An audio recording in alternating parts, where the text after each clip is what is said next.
Здравствуйте, эфир телеканала БСТ продолжает итоги недели. В студии Элина Насырова, и в начале коротко о главном. Что ни день, то открытие. Шаговая доступность, это такую замечательную поликлинику. Это очень удобно. Заключительная неделя перед Новым годом в Уфе открыли новые медучреждения и, наконец, запустили движение по Шакшинскому мосту.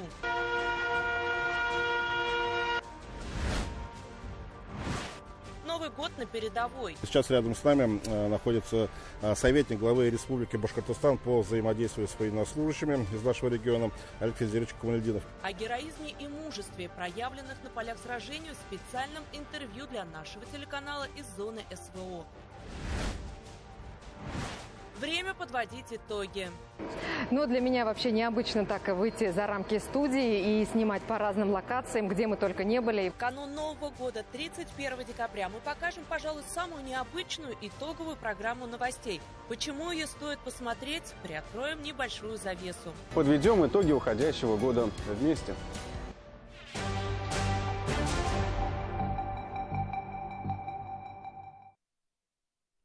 Заключительная неделя в уходящем году выдалась более чем насыщенной. Началась неделя с официального визита замглавы Совбеза России Дмитрия Медведева. В Уфе он озвучил ключевые цифры. В 2024-м контракт с Минобороны заключили 440 тысяч человек. Это результат работы всех регионов и субъектов федерации. Также Медведев посетил Республиканский клинический госпиталь ветеранов ООН и вручил участникам СВО государственные награды. Подробности в материале Даниэля Байкова. В трехэтажном здании из красного кирпича в центре Уфы расположено уникальное в регионе учреждение, в котором врачи, можно сказать, дают вторую жизнь участникам боевых действий. Объект стал одним из главных во время официального визита Дмитрия Медведева в башкирскую столицу. Заместитель председателя Совета безопасности России вручил воинам государственные награды. Медаль за отвагу получил и боец с позывным «Ахмед». С марта прошлого года мужчина воюет в зоне СВО. За плечами опыт боевых действий и на Северном Кавказе. В мае 2024-го под Очеретино на Донецком направлении получил осколочное ранение в ногу. В тот момент мы должны были зайти в определенный поселок, занять там определенную точку. Но, к сожалению, я не дошел. То есть меня уже накрыло в первый же момент. Подготовка к протезированию. То есть улучшает ногу для этого сначала. Первоначально встать на ноги, то есть до конца вылечиться. Чтобы вернуться в строй, в действующем при госпитале центре реабилитации есть все для этого. Это и комплекс лечебной физкультуры, и все виды физиотерапии, механотерапия, роботизированная техника, лечебные массажи, занятия с медицинским психологом, с логопедом, эрготерапевтом. Более 1200 уроженцев Башкортостана получили здесь высококвалифицированную помощь с начала СВО. Учреждение оборудовано по последнему слову техники. На этой стабилометрической платформе пациенты восстанавливают координацию и улучшают работу вестибулярного аппарата. Для этого человеку необходимо управлять лодкой и оплывать препятствия на тренажере-симуляторе. Условия приближены к реальным. С октября в республике работает Центр отбора граждан на контрактную службу «Защитник». Объект также посетил Дмитрий Медведев.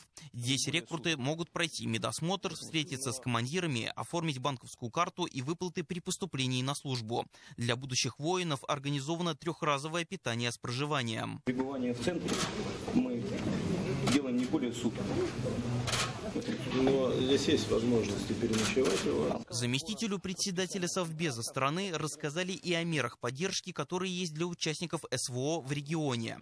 Ради Хабиров отметил и программу для военных, чтобы они могли накопить деньги для приобретения жилья. Идея какая? Всегда очень хотелось, чтобы вот те деньги, которые они получают, они все-таки во что-то были реализованы, семья и так далее. Мы сейчас программу еще добиваем, в следующий год, значит, сразу квартира. То есть они сразу получают бюджет квартиры. Вот мы к этому идем. А финансирование каким образом? Финансирование, значит, вот первый взнос, который идет, выплачивается на квартиру. На квартиру? На квартиру, да. Ну, то есть вот спокойно, да, региональный взнос? Да. Это наша региональная история. Это у нас есть такая система. Ну и застройщики ваши, застройщики наши, конечно. О ходе отбора граждан на военную службу по контракту Дмитрий Медведев говорил отдельно с руководителями регионов ПФО. Он отметил, что в этом году заключили договоры с Минобороны почти 440 тысяч россиян. Заместитель председателя Совбеза России поблагодарил бойцов, которые проходят лечение в госпитале Уфы, за их службу и проявленный героизм на поле боя. Они сохраняют и оптимизм, и боевой настрой. Их отношение к жизни, к воинскому долгу не может не вызывать огромного уважения. Мы гордимся нашими солдатами, нашими офицерами. Позитивные впечатления остались от работы медицинского персонала, обстановки в госпитале. Он укомплектован хорошим оборудованием для реабилитации. Также Дмитрий Медведев, Игорь Комаров и Ради Хабиров посетили Советскую площадь и возложили цветы к памятнику командиру 112-й башкирской кавалерийской дивизии имени Галиши Муратову и отдали дань памяти герою России. Даниил Байков, Артур Ханов, Родион Матвеев, Виктор Демидов. Итоги недели. Новый год на передовой. Многие наши добровольцы и мобилизованные встретят праздник в окопах, вдали от дома. Тем не менее, они не остались без внимания и поддержки своих земляков. Как в уходящем году малоэкомкам о героизме и мужестве, проявленных на полях сражений, в специальном интервью для нашего телеканала из зоны СВО. В данный момент мы находимся на Красном Лиманском направлении в Луганской Народной Республике, где стоит подразделение 31-й мотострелковый полк, он именной, называется Башкортостан. И сейчас рядом с нами находится советник главы Республики Башкортостан по взаимодействию с военнослужащими из нашего региона Олег Федзирович Камалетдинов. Олег Федзирович, добрый день. Добрый день. Олег Федзирович, вот Башкортостан у нас уже практически с начала СВО является регионом-лидером по оказанию гуманитарной помощи своим землякам. Это касается и именных батальонов, да, и мобилизованных. Расскажите, пожалуйста, вот, в уходящем году, насколько активно эта работа шла, всем ли обеспечены наши бойцы, что присылают им земляки? Республика помогает всем, чем может. В основном это у нас по заявкам военнослужащих. В первую очередь это у нас средства БПЛА, это средства РЭП, обязательно техника. Ну и то, что заказывают наши военнослужащие. Сейчас вы все прекрасно знаете, что все гумконвои у нас комплектуются под заявкам от командиров частей подразделений, которые дислоцировались в Республике Башкортостан, где проходят службу наши мобилизованные ребята. А насколько стало легче выполнять боевые задания, да, когда вот эти вот БПЛА, которые вы уже упомянули, стали привозить беспилотники, которые производят у нас в Башкортостане? То есть насколько это облегчило поставку, сократило сроки и помогает в выполнении боевых задач? Ну, вот буквально уже несколько месяцев от республики постоянно приходят БПЛА, которые изготавливаются на территории республики. Ребята их очень хвалят. И кроме того, мы заключили такой формат. Ребята выезжают в Уфу, говорят, что им нужно, что необходимо, что нужно изменить, что нужно добавить. Привозят трофейные БПЛА, которые мы сбиваем здесь во время боевой работы. И идет полное взаимодействие, полный контакт. Ребята, с производителем на связи? Да, с производителем постоянно на связи. Ребята очень хвалят, говорят, что скорость очень хорошая, дальность полета очень хорошая. Они себя очень хорошо оправдали в боевых действиях. Я знаю, что по долгу службы вы здесь постоянно перемещаетесь вот между всеми вот нашими регионами новыми, да, 4. Вот, видите, ребята, общаетесь с ними вообще. Как проходят эти встречи? Может, какие-то пожелания они высказывают? В чем заключается вот здесь ваша работа? Да? Ну, по возможности я посещаю все наши части и подразделения. К сожалению, не везде иногда приходится побывать, потому что ребята находятся на ЛБС. Но, по крайней мере, я общаюсь с командованием частей и подразделений, с теми ребятами, которые выходят на ротацию, выслушиваем все проблемные вопросы, пожелания. Но в основном вот уже идет 3-й год специальной военной операции. Ребята больше не жалуются, а передают приветы домой.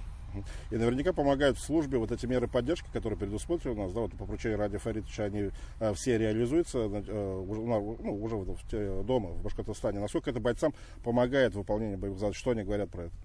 Да, у нас в республике действует более 40 мер поддержки, которые работают в полном объеме. Они очень помогают в первую очередь членам семей наших военнослужащих.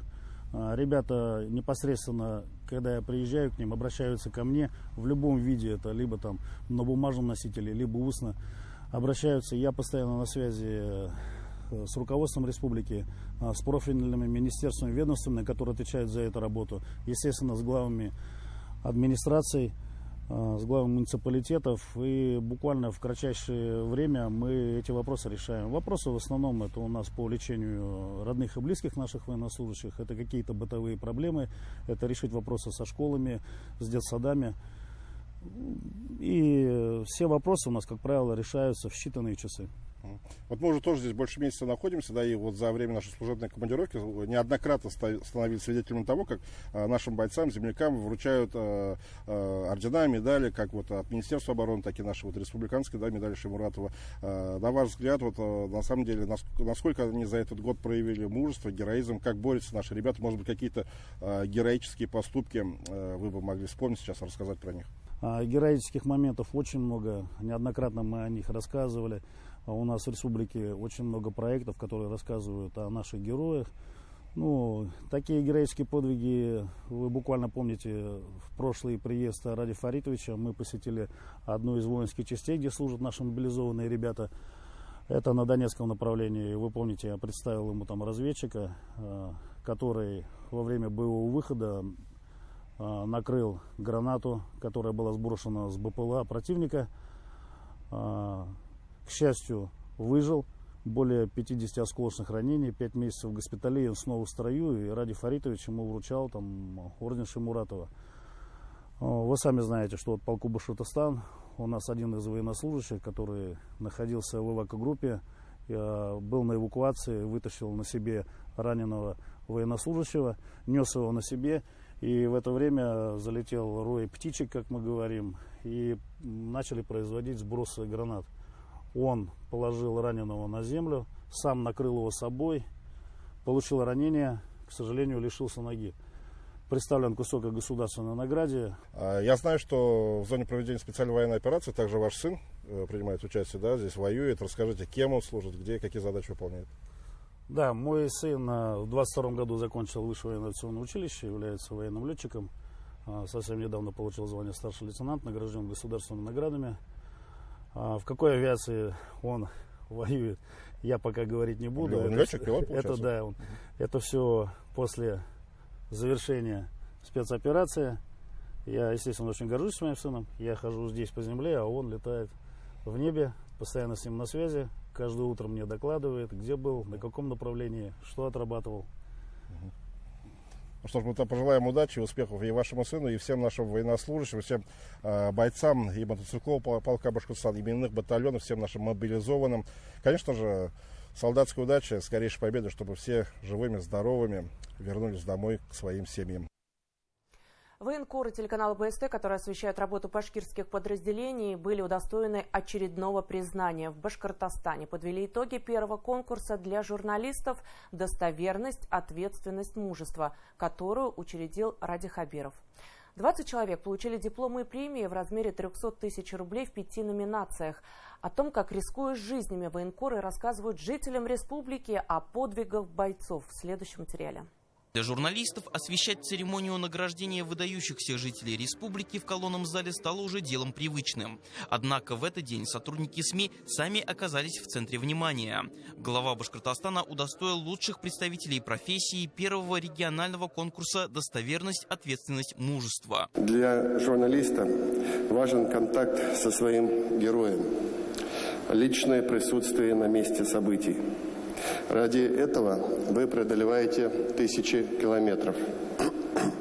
Для того, чтобы работать там, где гремят взрывы, атакуют беспилотники, действительно нужно самое настоящее мужество. Зато в ваших сюжетах, статьях, книгах та самая, что называется, окопная правда. Реальные истории, подвиги наших парней, которые необходимо доносить до людей. Республиканские СМИ остаются востребованным источником объективной информации. Второй год подряд главный телеканал республики БСТ занимает первое место по доле телесмотрения среди общедоступных региональных телеканалов Российской Федерации. Это очень хороший показатель.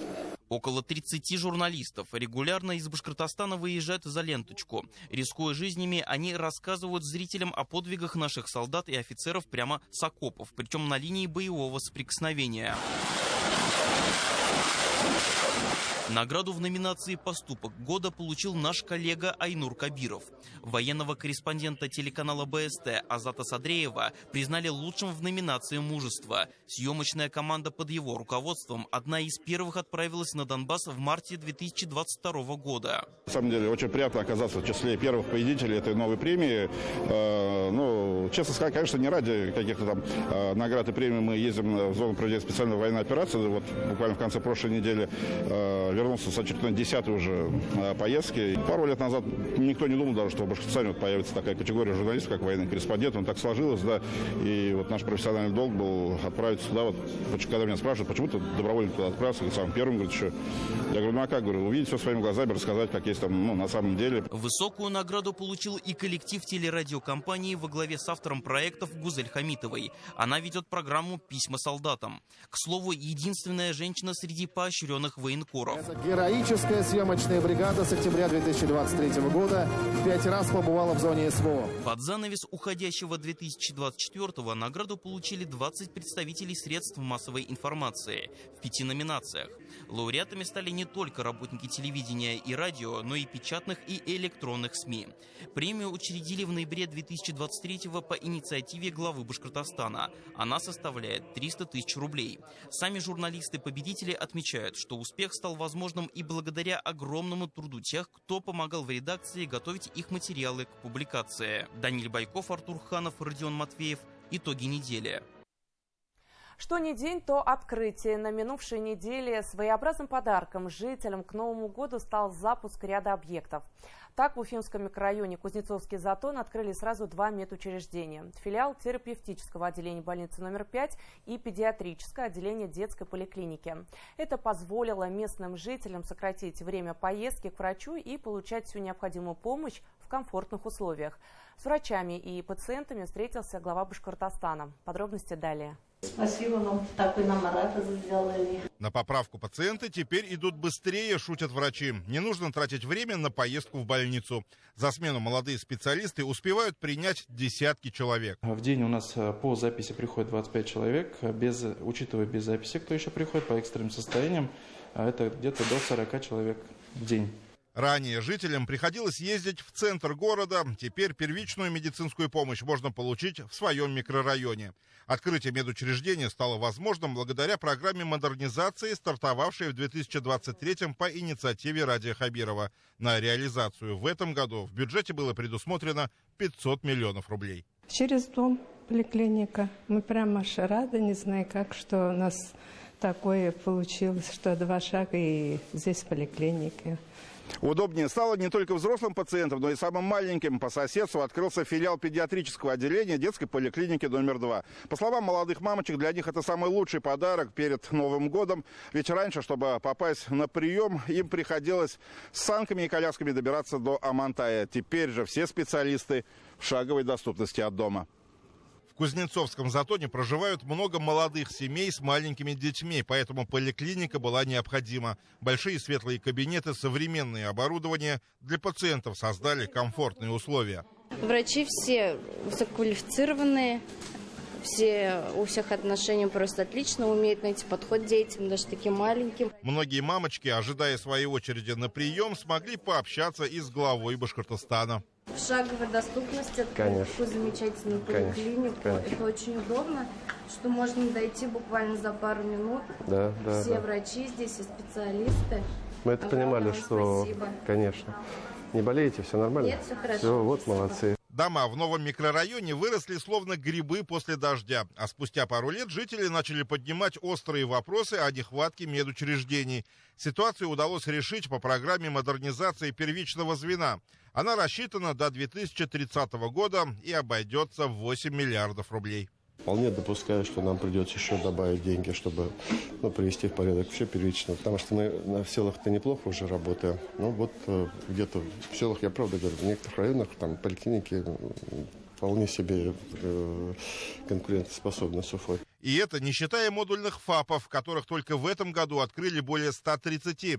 На 2025 запланировано не меньше. Вся в целом система фельдшерско-акушерских пунктов в республике, она уже обновляется, и она готова выполнять задачи, в том числе по предоставлению цифровых услуг сельскому населению. Новое отделение в Кузнецовском затоне обслуживает более 4000 детей. Прием ведут 5 педиатров. Имеется прививочная и процедурные комнаты, кабинеты приема офтальмолога, детского хирурга, уролога, андролога, лора, невролога. Радий Хабиров осмотрел рабочие места врачей и диагностические кабинеты. То есть вы полноценное, хорошее, насыщенное оборудованием поликлиника, да, детская? Педиатрическое отделение полностью адаптировано для маломобильных и слабовидящих людей, а разделение потоков пациентов позволяет избежать контакта здоровых детей с заболевшими. У нас есть фильтр-бокс для тех, которые нуждаются в неотложной помощи. То есть они могут без записи подойти с 8 утра до 8 вечера, в часы работы врачей-педиатров, вне зависимости, как принимает их врач-педиатр. И их без записи примут в фильтр-боксе. Во время посещения поликлиники Радий Хабиров, общаясь с жителями, отметил, что в микрорайоне появятся и другие социальные объекты, которые не менее долгожданные, особенно для будущих первоклассников. Мужчина ты вообще какой молодец. А сколько тебе лет? 6. И не плакал? 6,5. Но ты крутой, молодец. А в школу пойдешь? На будущий год. На будущий год. Вы здесь живете, да? Да. Вот школу мы достроим в следующем году как раз. Сюда, наверное, пойдете, да? Ну, надеюсь. Не, мы ее достроим. Да. В следующем году мы ее сдадим, и вот как раз вам хорошо. Азат Садреев, Азат Ишбулатов, Руслан Галямов, Рустем Галямов. Итоги недели. Еще один подарок для автомобилистов. В Уфе запустили движение по обновленному Шакшинскому мосту. Состоялось его техническое открытие после ремонтных работ, которые велись с весны 2023-го. За текущий год мост перекрывали несколько раз. При участии главы республики Радия Хабирова проезд был открыт полностью. Как изменился северный выезд из Уфы, расскажет Полина Затолокина. Автомобильные гудки разносятся над рекой. Коммунальная техника первой проехала по вновь открытому участку Шакшинского моста. Это особенное событие не только для водителей, но и для рабочих. За их плечами огромный труд. Изначально железо покрывалось несколькими слоями, потом асфальт и так далее. То есть это очень тяжело. Работа круглосуточно. То есть одни бригады работают ночью, другие бригады работают днем. Мы сделали, он теперь как новый. Не как новый, а новый. Все для наших, как говорится, жителей родного Башкортостана. Мост построили в 1984 году. Он давно требовал ремонта. Задача была не просто устранить повреждения, но укрепить все конструкции, чтобы продлить срок жизни участка. Была произведена полная замена подвесных и пролетных строений эстакадной части с железобетонных на стальные с автотропной плитой. Это современная технология, позволяющая довольно длительно эксплуатировать мост. За счет этого расчетный срок эксплуатации продлен на 50 лет. Ремонтные работы на Шакшинском мосту начались весной 2023-го. За текущий год его перекрывали несколько раз. В ноябре движение запустили по одной полосе, вторую открыли 25 декабря. Теперь никаких ограничений нет. Провести ремонт помог нацпроект «Безопасные и качественные дороги». Около 2 миллиардов рублей было выделено из федерального бюджета. Глава Башкортостана отметил, что строительству мостов в республике уделяют большое внимание. Сейчас идет реконструкция 2 мостов через Белую. В первую очередь, конечно, в следующем году надо завершить работу над Арочным мостом. Там, работу эту мы завершим, там все понятно. Значит, ну, конечно, Затонский мост вызывает очень серьезные опасения. Нам уже примерно цена понятна, и есть у нас проект, экспертиза, поэтому в любом случае где-то через год мы должны приступать. Источник финансирования сейчас думаем какой. Соответственно, у нас еще 2 моста в работе. Это Астория интернациональный, Нижегородский мост. Здесь мы ищем вариант тоже по концессиям. Все-таки восточный выезд показал, что мы людям даем альтернативу в этом плане. Шакшинский мост – это северные ворота Уфы. Полностью сдадут объект только в феврале. Необходимо завершить ремонт ливневок и подсветки. Но перекрывать движение для этого уже не нужно. Все виды транспорта могут проезжать по участку без ограничений. Полина Затолокина, Артур Ханов, Родион Матвеев. Итоги недели. Уфа. На территории Башкортостана появился грипп. Он присоединился к уже циркулирующему ковиду и риновирусам. За прошедшую неделю зарегистрировано около 24,5 тысяч случаев заболевания ОРВИ. Почти половина заболевших – дети.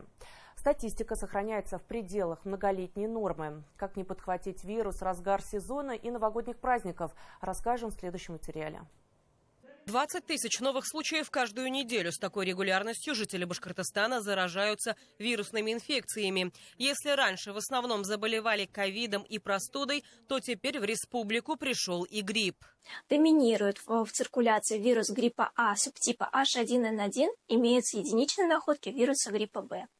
Аналогичную картину мы наблюдали в многолетней динамике. Традиционно в начале эпидсезона доминирует вирус гриппа А, к концу эпидсезона появляется вирус гриппа Б.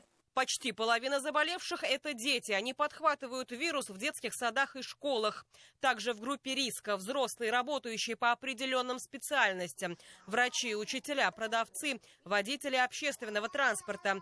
То есть все, кто контактирует с большим количеством людей. Им особенно важно соблюдать рекомендации. Неспецифические профилактические мероприятия – это мытье рук, использование дезинфицирующих салфеток, спиртовых салфеток, проветривание помещений и специфическая профилактика, которая актуальна в первую очередь для гриппа. Это вакцинация, которую мы начинаем с августа месяца. Главное, о чем напоминает Роспотребнадзор, не нужно заниматься самолечением. При появлении первых симптомов заболевания, таких как высокая температура, кашель и насморк, необходимо обратиться к врачу, даже в новогодние праздники. Хочу сказать, что наши поликлиники уже со 2 января начинают к плановой работе, и все красные зоны, все кабинеты, которые необходимы для обслуживания пациентов с неотложными показаниями, они будут работать. Поэтому система готова, система работает. Повышение уровня заболеваемости – это не эпидемия, а сезонность. Количество зараженных остается в пределах нормы. И при должном соблюдении рекомендаций можно избежать болезни. Или же быстро ее вылечить. Динара Таймасханова, Полина Затолокина, Вадим Исламов. Итоги недели. В крупных городах республики установят еще более сотни камер, фиксирующих непристегнутый ремень, разговор по телефону за рулем и пересечение стоп-линии.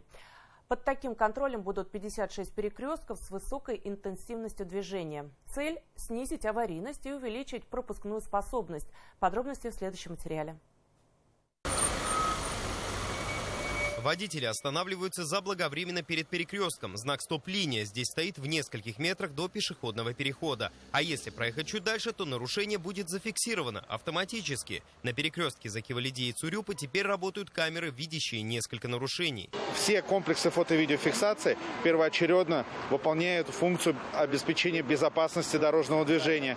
Они будут работать на стоп-линию, пешеходные переходы, непропуск пешехода, красный сигнал светофора. Ну и, конечно же, скоростной режим уже для всех привычный, ремень безопасности. А еще камеры увидят, если водитель говорит за рулем по телефону. 56 таких комплексов появится на перекрестках Уфы, Нефтекамска, Стерлитамака и Октябрьского, и к июню 2025-го начнут работу. К слову, в столице работает Центр управления дорожным движением. Интеллектуальная транспортная система позволяет реагировать на изменения обстановки. Например, регулировать работу светофоров, чтобы быстрее разгрузить заторы. В рамках государственного контракта были установлены 140 светофорных объектов, 375 детекторов. К 11 имеющимся установлено в конце года 2 метеостанции. Установлено 2 табло переменной информации с выводом данных о погодных условиях, о сцеплении с дорожным полотном. В отделе обработки и рассылки постановлений специалисты в день проверяют до 40 тысяч материалов с камер фото-видеофиксации. Оценивается факт самого нарушения и насколько правильно его установила автоматика. Соответственно, это делается для того, чтобы исключить ошибки, чтобы не привлекать невиновное лицо и при этом привлечь виновное. За прошлый год за выезд на запрещающий сигнал за стоп-линию вынесено более 200 тысяч постановлений. За проезд на красный свет более 147 тысяч постановлений. Юристы отмечают, что штраф с камер фото-видеофиксации можно оспорить. К примеру, если за рулем был не владелец автомобиля или стерта разметка стоп-линии и нет при этом соответствующего знака. Фотография, которая пришла автовладельцу, она нечитаема. Есть сомнения в правильном определении государственного номера автомобиля. Кстати, если мы посмотрим правила дорожного движения, где написано «проезд на запрещающий сигнал светофора», то есть там достаточно большие санкции. Это не только красный сигнал светофора, это и желтый. В соответствии с правилами дорожного движения, в случае, если это фиксируется комплексами автоматической фиксации, собственник транспортного средства привлекается и за то, что водитель перевозит пассажира, не пристегнутого ремнями безопасности. К слову, с 1 января 2025 на 50% вырастут штрафы сразу по нескольким видам нарушений правил дорожного движения. К примеру, за непристегнутый ремень теперь придется платить 1500 рублей вместо одной. Оплатить штраф со скидкой можно будет в течение 30 дней, а ее размер составит теперь всего 25%. Эмиль Басареев, Артур Хуснудинов. Итоги недели. Жителям республики рекомендовали воздержаться от использования фейерверков и петард ввиду непростой обстановки. Подобные вещи сейчас неуместны. Об этом рассказали на оперативном совещании в правительстве, заключительном в этом году. Главе республики доложили о готовности к празднованию Нового года, а также были подведены предварительные итоги 2024-го. Обо всем подробнее расскажет Артур Шамсудинов. Конец года, время подводить итоги. И хотя окончательные цифры пока не подсчитаны, предварительные уже обнадеживают. На 25% рост по инвестициям, почти на 6% по внешнеторговому обороту. Очень много реализованных дорожных проектов. Целый ряд объектов открыли в сфере медицины, образования. Многое сделали в сфере культуры.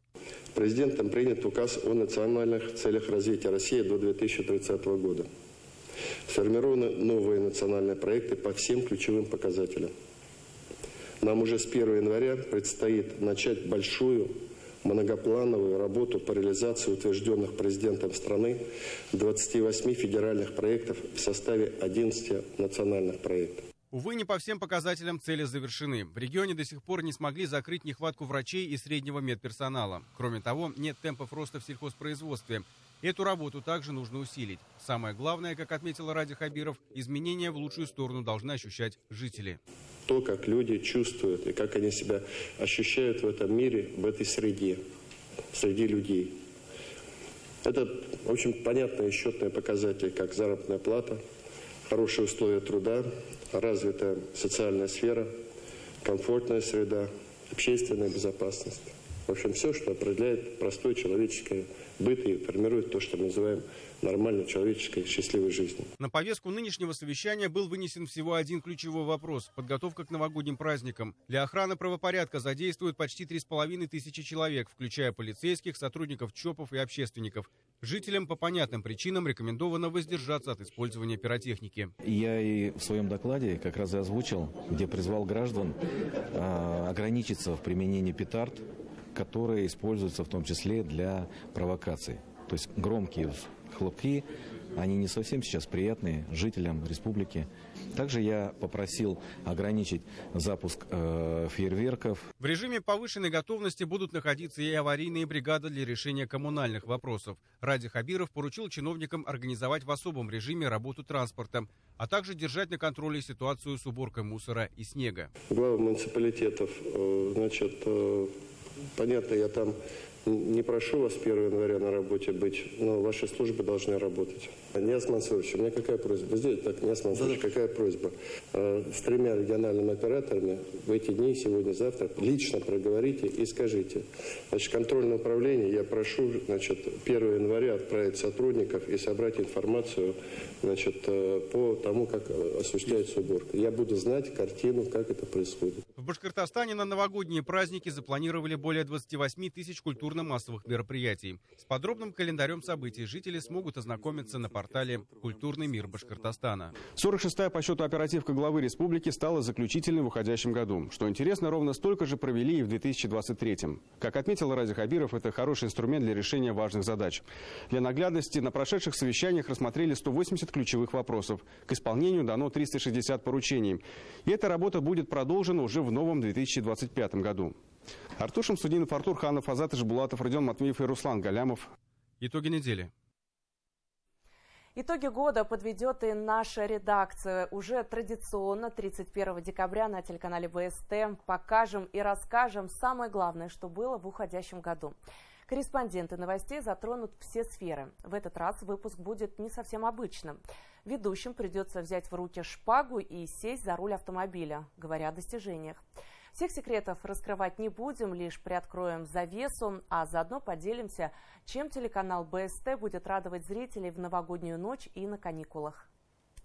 Знаешь, ведь даже и не верила, что вот так можно будет проехать по знаменитому восточному выезду. Вместо студийных софитов свет автомобильных фар и уличных фонарей. Вот так впервые ведущие новостей расскажут о достижениях регионов дорожной отрасли, сидя за рулем автомобиля. Снимать приходилось непросто и непривычно. Давай, когда будем въезжать, мне кажется, да. А то вообще темнота и непонятно же будет, что мы в тоннеле. Впрочем, это лишь один из вариантов студийной подводки к сюжету. В итогах года главная информационная редакция телеканала затронет все ключевые сферы. И каждый раз неожиданного для зрителя ракурса. Из-за санкций работы здесь только прибавилось. Специалистам Интека удалось полностью заместить импортные детали. Но для меня вообще необычно так выйти за рамки студии и снимать по разным локациям, где мы только не были, и во Дворце борьбы. Сегодня вот мы снимаем на промышленном предприятии. В 2024 году у нас в республике открылось очень много новых интересных точек. И я призываю всех наших зрителей, чтобы они 31 декабря в новогоднюю ночь обязательно посмотрели итоги года. Каждая локация отражает достижения Башкортостана в уходящем 2024-м. Команда итогов года постаралась найти интересные детали на объектах, будь то новое отделение больницы или визит-центр будущего музея. Ну а корреспонденты взяли самое важное, чтобы зрители смогли не только вспомнить минувшие события, но и узнать что-то новое. Посетили более 10 локаций не только в Уфе, и выезжали за город. И думаю, в этом году зрителям это очень понравится. Сразу после итоговых новостей насыщенная концертная программа. Зрителей ждет новогодний огонек с говорящим названием «Легенды», потому что он вобрал в себя лучшие композиции, на которых выросло уже не одно поколение. Старый добрый формат праздничной музыкальной программы подарит телезрителям теплую душевную атмосферу с ноткой ностальгии. Мы собрали наши легендарные музыкальные произведения, которые мы любим, на которых мы выросли, собрали за последние несколько десятилетий лучшие наши музыкальные номера, пригласили наших любимых артистов в студию. Я думаю, что нашим зрителям этот голубой огонек запомнится, огонек легенды. Я думаю, вот с первых нот песни «Зимний романс» я очень надеюсь, что мы возьмем наших зрителей, и они останутся с нами до 9 числа. Почему? Потому что новогодние каникулы мы запланировали самые лучшие наши концерты, которые есть в нашем фонде. Насладиться музыкой можно будет и при просмотре концерта «Башкорт-Ере». Молодые талантливые исполнители выступят на одной сцене с уже состоявшимися звездами эстрады.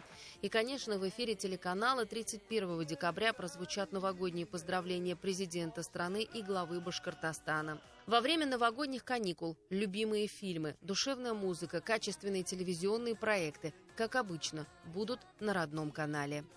Роза Хабибулина, Артур Шамсудинов. Итоги недели. Ну и напоследок расскажем, что изменится в России с 1 января и как это отразится на жителях Башкортостана. Индексация пенсий и материнского капитала, повышение подоходного налога и минимального размера труда. Главные перемены в 2025 году. В силу вступят многочисленные изменения в законах и правилах, которые коснутся миллионов россиян. Об этих и других изменениях в материале Наили Нуреевой. 1 января все виды страховых пенсий проиндексируют на 7,3%. На этот раз повышение коснется и тех граждан, которые продолжают работать после выхода на пенсию. Но получить всю накопленную сумму повышения они смогут только после прекращения трудовой деятельности. Кроме того, с 1 января 2025 года инвалидам первой группы или пенсионерам старше 80 лет автоматически, беззаявительно будут назначаться выплаты в виде надбавки к пенсии. В нашей республике получателями станут более 133 тысяч пенсионеров. Из них более 30 тысячам выплаты будут назначены впервые. Демобилизованные участники СВО начнут получать услуги по реабилитации и санаторно-курортному лечению в центрах Социального фонда России. Пройти его можно будет раз в год. В новом году система налогообложения на налоги граждан вместо двухступенчатой станет пятиступенчатой. В случаях, где годовой заработок не превышает 2 миллионов 400 тысяч рублей, ставка останется прежней – 13%. При большем доходе сумма процентов увеличится от 15 до 22. Повышенный налог будет начисляться не со всей суммы дохода, а с той части, которая превысит определенный порог. Для отдельных доходов у нас останется налогообложение на прежнем уровне. Это доходы от участия в специальной военной операции и так называемые северные надбавки. Материнский капитал увеличится на 7,3%. Теперь на первого ребенка размер выплат составит 676 тысяч рублей, на второго – 893 тысячи. Стоит отметить, что программу поддержки рождаемости продлили до 2030 года. В новом году минимальный размер труда увеличится на 6,6%. Так, с учетом районного, коэффициент МРОТ составит 25 806 рублей, а с уральским – 27 277. С 1 января любая страховая компания обязана принимать заявки на компенсацию после ДТП и в офисах, и онлайн через их сайты и мобильные приложения. Изменения касаются всех аварий, а не только тех, которые оформлены по Европротоколу. Увеличатся штрафы за нарушение ПДД. Так, штраф за превышение скорости от 20 до 40 км в час увеличится с 500 до 750 рублей, а за вождение в состоянии алкогольного или наркотического опьянения с 30 до 45 тысяч. Появится и новый штраф за отсутствие ОСАГО. Такой была уходящая неделя. Я с вами прощаюсь и напоминаю, не пропустите программу «Итоги года» 31 декабря, в которой мои коллеги расскажут о самом главном в уходящем году. Ну а мы с вами встретимся уже в 2025-м. С наступающими праздниками вас. Берегите себя.